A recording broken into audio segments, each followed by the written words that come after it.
Remember, recover, return. Mama Maria's real people. Yes, Our Lady of Fatima, faith in Ma.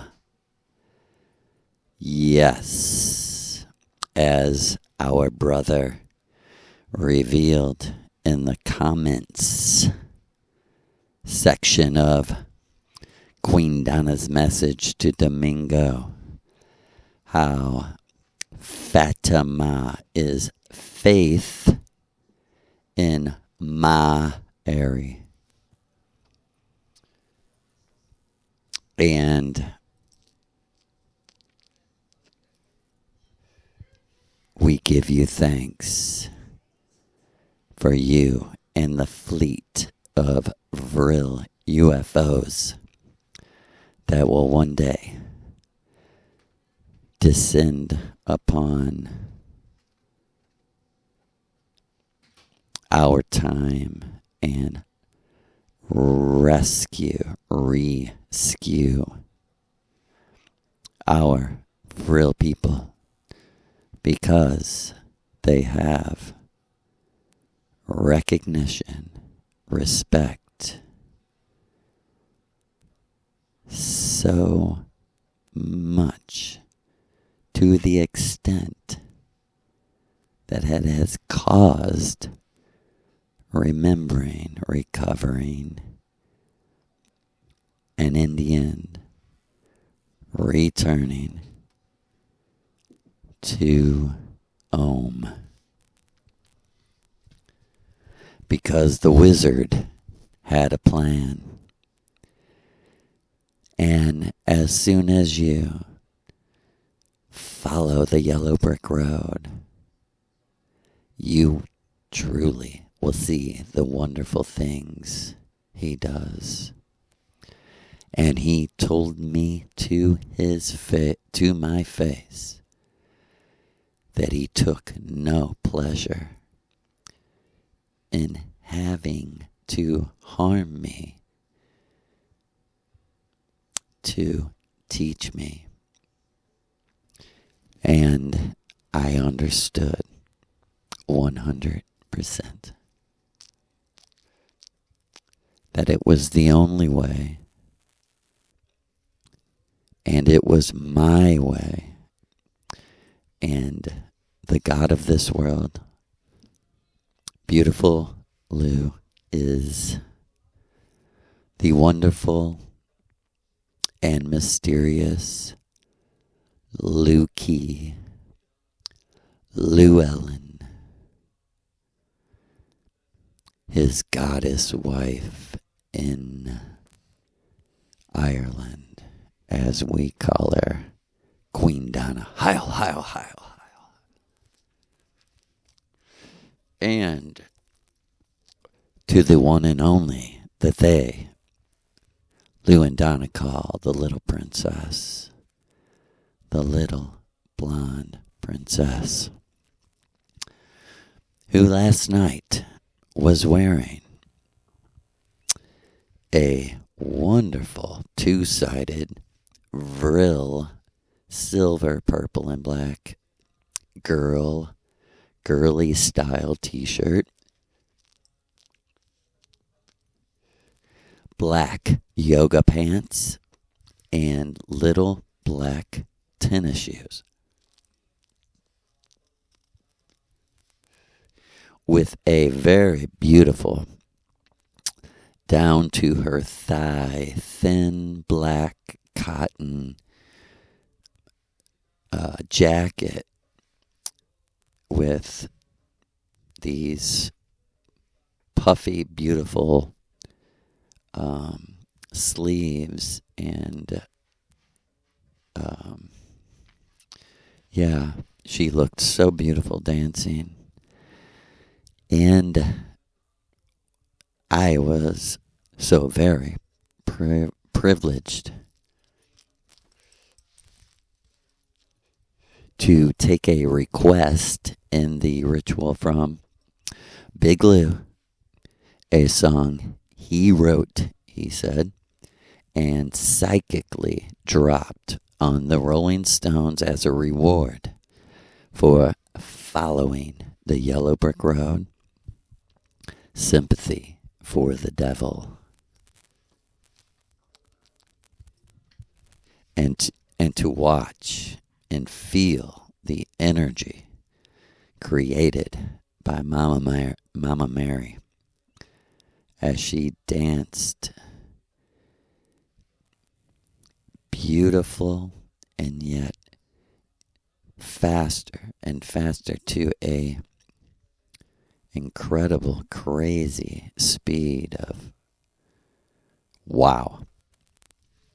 With her hair just flying in a pattern of its own.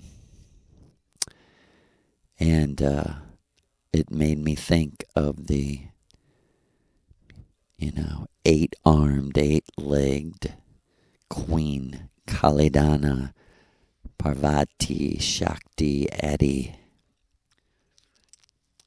our very own D that we so dearly honor and love. Yes, to watch Maria dance to Sympathy for the Devil was beyond words. Could we say it like that? Beyond words. And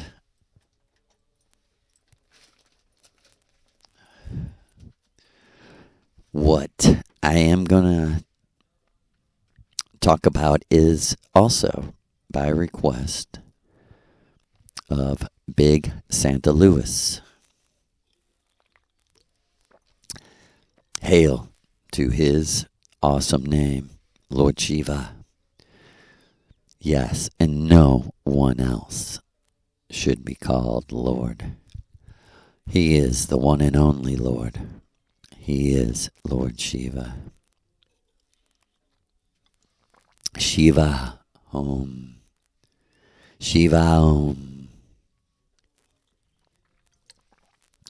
Thank you dearly, Lou. Thank you dearly, Donna. Thank you dearly, Maria.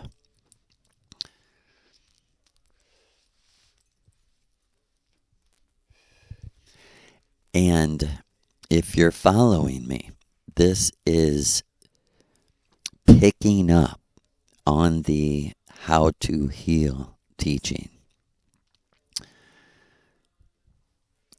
Because after seeing Jane, and I forgot this detail, when I very first seen her, she was crying so hard that I did not recognize her. And I had to wait and look to see who she was. She was as upset as a human being could be. And as I told you,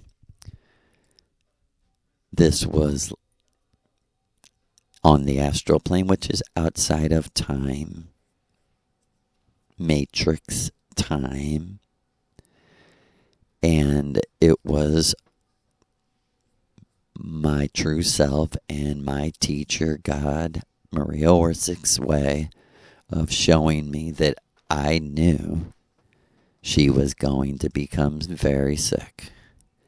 And this was a full 3 or 4 years before it happened.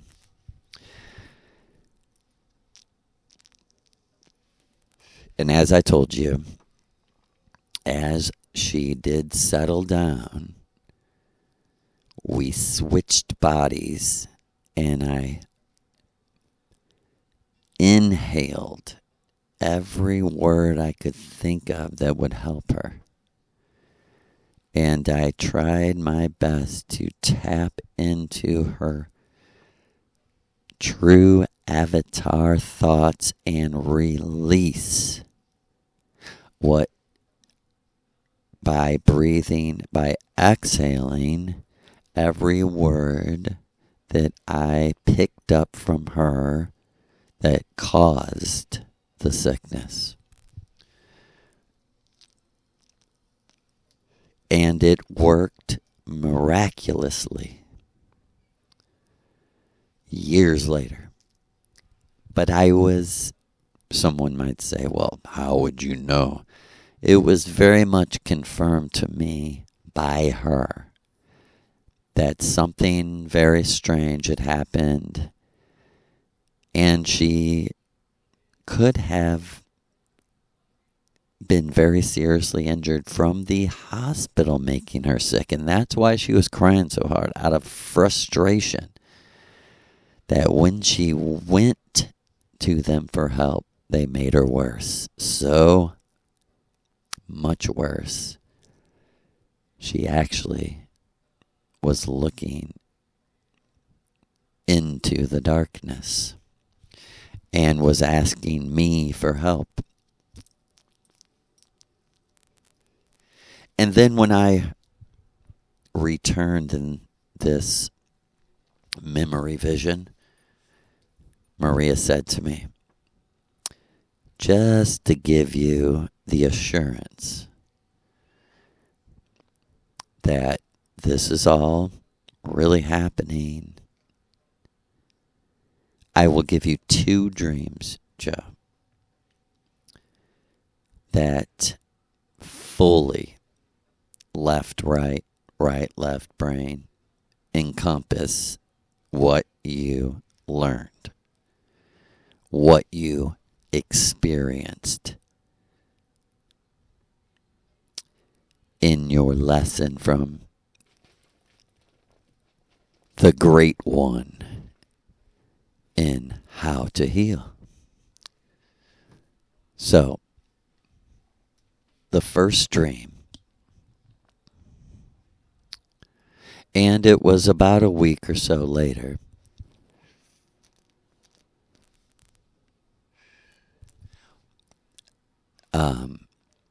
and I've always called these 2 dreams the dreams of the 2 bears. The dream of the 2 bears. Because it was one dream, but 2 bears. In the first dream,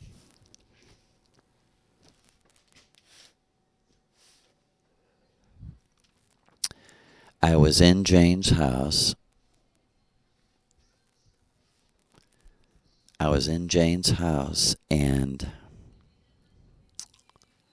And she was cooking dinner, and me and her were talking.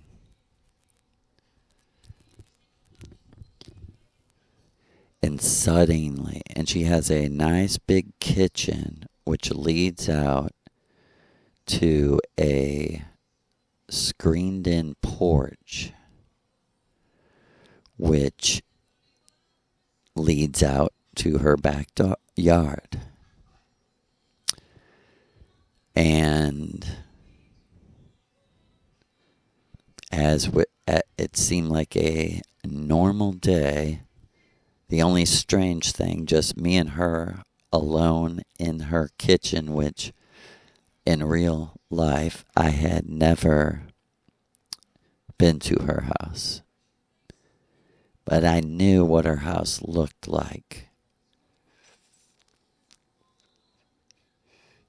And I knew I was in her house, and we were having a normal conversation.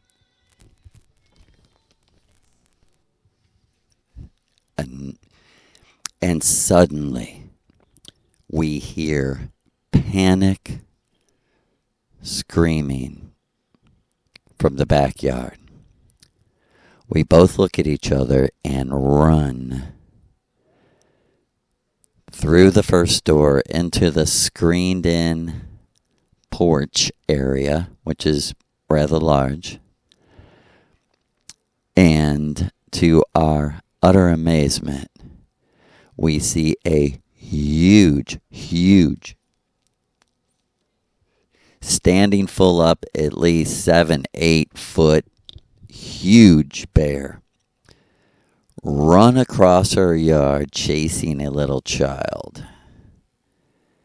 And we heard the child jump the fence, the bear get the child. It was a shocking and horrible feeling. And we seen the bear turn and pursue another older kid across the yard. And this is happening so fast in her backyard. And he killed him.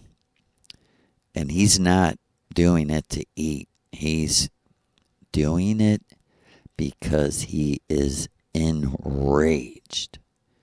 He's totally enraged. And we don't know we're standing there in absolute shock. And suddenly he appears again, walking across the yard, and sees us and runs, starts to just sprint for us. We run into the house, and man, literally, I closed the door, and a second later, he slammed against the door, and I grabbed Jane by her shirt and began to run away from the door. I thought, he's coming right through that door. Thankfully, it was a very strong, reinforced door. So he slammed against it a few times, and as we were running, I stopped hearing him. So me and her go back out to the kitchen, and he's nowhere to be found, but we hear him in the front raging. And suddenly, the doorbell rings over and over. And me and her run to the front of her house, to the door. We answer the door, and her husband is standing with their 10-year-old, 12-year-old dead rigor mortis, if that's a word, stiff rigor mortis son. Stiff in a sort of strange, sort of alien fetal position. And there's a moment of shocking silence. And then my brain kicks in. And I say, come in right now. We come into the kitchen. I say, give me the boy. He gives me the boy. Jane is hysterically screaming and going crazy. And in my mind, I can hear a voice giving me step-by-step instructions. He tells me, lay him on the kitchen table. Put him on his back, and he's all stretched out. And he's telling me, put my hands on his knees. Put my hands and trace these magic signs. Put your hands and say these words. And I start to get his limbs to release and release the stiffness. And as I finally get him laid down, I lay on top of him so we're face to face, nose to nose, mouth to mouth, and I just start humming, not necessarily all kinds of things I've never. This was 2011. Now I have a good idea of what I was doing. Then I didn't.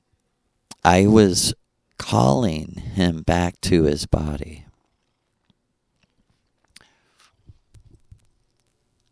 Over and over, I called him so powerfully. I called and called, and Jane screamed and screamed, and I don't know if he woke up or not. But as I was trying my best, I had my eyes closed over him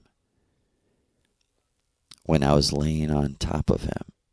And I really believed that I started to feel the warmth enter him. But I don't know for sure. But my eyes were closed.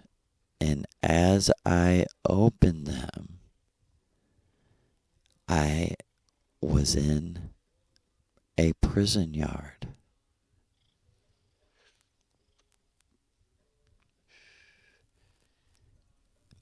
And I looked around. I was all alone.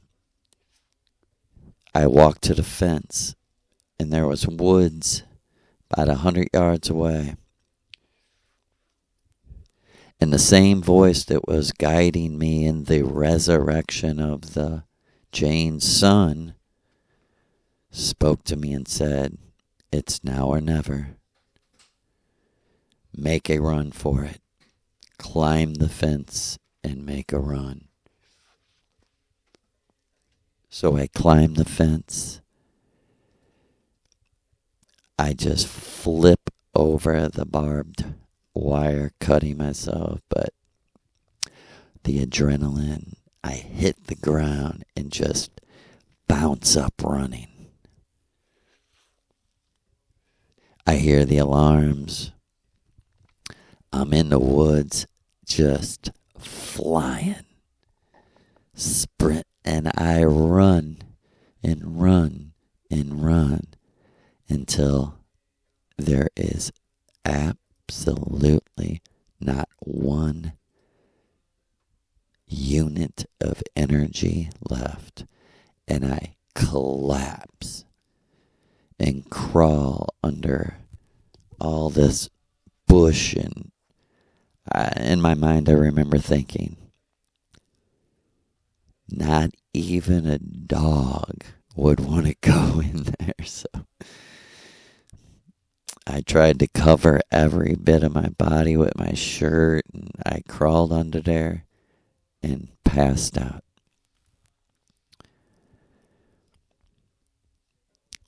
And I awoke to what I thought was a moist, cold dog's nose. But when I finally came to, it was a little cub. A little bear cub. And he was like smiling, rubbing his nose on my face. And when I woke up, we hugged each other. I couldn't believe it. And we played for a minute. And all of a sudden I heard barking dogs. And the bear, I jumped up, and the bear led me through the woods away from the dogs. We ran and ran. We heard the dogs fading more and more. And finally, we were alone on a little path, and the bear took my hand. We were holding hands, walking down the path, and I started whistling, and we were like best buddies. Best feeling I've ever had. Bears are people too. And this is the dream. And that was the end of that How to Heal Miraculously and You're smart, people. Think about Jane, the words, and the two dreams. And of course, no one can not see the parallels of sick America provoking innocent Russia and the two Russian bears. But Big Lou told me with his own mouth that he gave me this dream. And this was when I was a Christian, towards the very, very, very, very end. I had this dream. Hail, Big Lou. Much love to you, Big Lou. Me and my wife were on vacation in a prime spot on the Ganges River in India. And we had a ground floor, very nice hotel rooms. And I was standing at the sliding glass doors that led out to the palm trees and the sand. And we began to see a man building a funeral pyre. And many, many people gathering for a funeral and a cremation. It was built and hundreds of people came. Hundreds gathered. They sang. They danced. I watched. I told my wife what was happening. And as they lit, first I seen them bring her body, because either it was a teenager or a very small woman. I seen them bring her purple wrapped body through the crowd to the pyre. And I seen them light the pyre, and I felt something. And that same man's voice from all the others, dreams, memories, visions, said to me, "Son, you are to walk out through the people and take her body from the flames and return back here to your room." I said, "Yes, sir." The power was on me, and I walked through the crowd. I was the only white man. And I walked right past the priest addressing the people.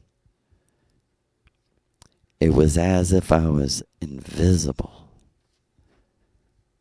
No one seen me, it seemed. And the flames were just reaching her garments. And suddenly I felt an urgency, and I quickly grabbed her body, and the priest turned around shocked. His eyes, but he couldn't do anything. And I walked through the crowd, but no one could touch me. They gasped. A lady screamed, but no one could touch me. I came in the room and the voice said, "Good job. Come in the bedroom, lay her on the bed." I laid her down and he told me to chant. And I started chanting in an unknown language, just words that were coming from another place to my mind. And I was singing them. And I started walking counterclockwise around the bed. And my wife started screaming and saying, "What are you doing? Oh my God.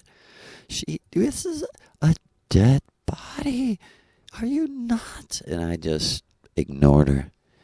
And I chanted and I danced around the bed, around. And finally the voice said to me, "Put your hands on each side of her head." I put them on each side of her head, and I started to chant with all my strength, with my heart of hearts.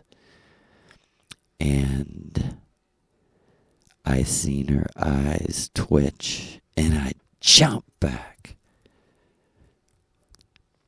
And I couldn't get the words out of my mouth. But my wife said, "She's alive." And we watched her sit up on the bed and with her own arms start to remove the garments. The outer purple, the inner green, the inner pink to the white, and all this white, and then one thin purple veil left over her face. And from about 2 feet away, I looked right at her face, and I could tell she was beautiful, but she was still dead. Her skin was dead still, and blood, but through like the purple veil, like the energy of her eyes hit mine, and I knew it didn't matter what her body looked like. She was alive.